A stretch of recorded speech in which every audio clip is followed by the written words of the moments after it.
On leur a confié une mission, celle d'œuvrer pour l'environnement. Qui sont-ils? Ce sont les agents de l'agglomération d'Agen. Et ils vont vous montrer de quoi ils sont capables. Elle, c'est Nidji, gestionnaire administrative à l'action scolaire, en poste à l'agglomération d'Agen depuis 2 ans. Bonjour, moi c'est Nidji. Elle, c'est Marie-Emmanuelle, chargée de mission mobilité, en poste à l'agglomération d'Agen depuis 14 ans. Bonjour, moi c'est Emmanuel. Face aux défis climatiques et à la nécessité d'une mobilité plus fluide, l'agglomération d'Agen a pris le virage d'une transition audacieuse grâce à son plan de mobilité. Il a été conçu pour répondre aux besoins variés des habitants des 44 communes de l'agglomération et pour limiter les émissions de carbone des déplacements.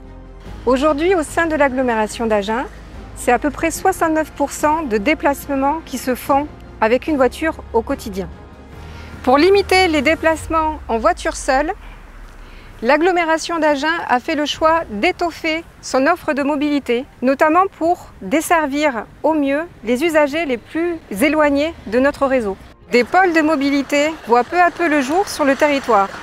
Ils regroupent des parkings relais, des aires de covoiturage, des arrêts de bus et également des stations vélo en libre service.